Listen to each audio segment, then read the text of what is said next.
চট্টগ্রামের ফটিকছড়ির ঐতিহাসিক মেজবান্ডার দরবার শরীফের অন্যতম আওলাদ ও শাহ সুফি সৈয়দ দিদারুল হক মেজবান্ডারের জানাজান মিতে হাজার হাজার মানুষের দল নেমে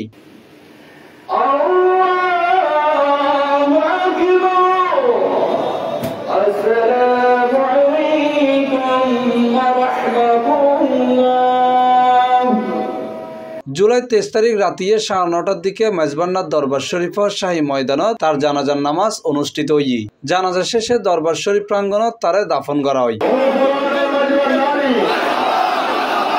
জানাজাত উপস্থিত আছিল বক্ত মুরিদ, আলেম উলেমা, স্থানীয় জনতা ও দেশের বিভিন্ন স্থানতন আগত অনুসারীসকল। সর্বস্তরের মানুষের অংশগ্রহণে শাহী ময়দান পরিণত হয়ে সুখের পরিবেশ।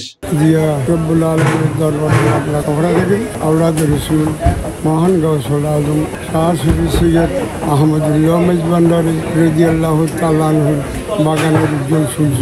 গৌসুল আজম আহমদুল্লাহ মেজবান্ডারি রাদিয়াল্লাহু তাআলার একমাত্র সন্তান হযরত শাহ সুফি ফজল শাহ রহমতুল্লাহ আলাইহি, ওনার একমাত্র নূর হযরত শাহ সুফি সৈয়দ দরবার শরীফ মেজবান্ডারি, তিনি ওনার বাগানের একজন ফুল, ওনার শাহজাদা। তিনি আমাদের কাছ থেকে আজ মোবারক মাস মোবারক দিনে এটা হলো সৌদাই হযরত ইমাম হোসেন রাদিয়াল্লাহু তাআলা মুহররম মাসে 27 তারিখের মধ্যে উনি আমাদের থেকে পর্দা নিয়েছেন।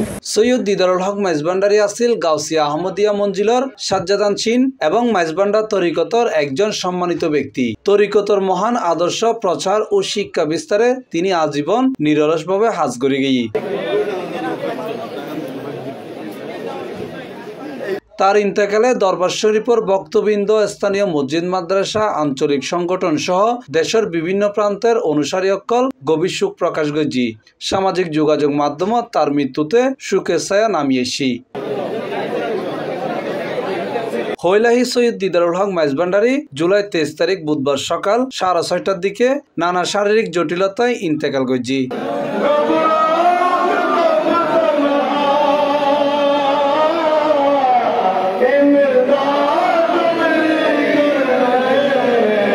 C+ TV Chittagong.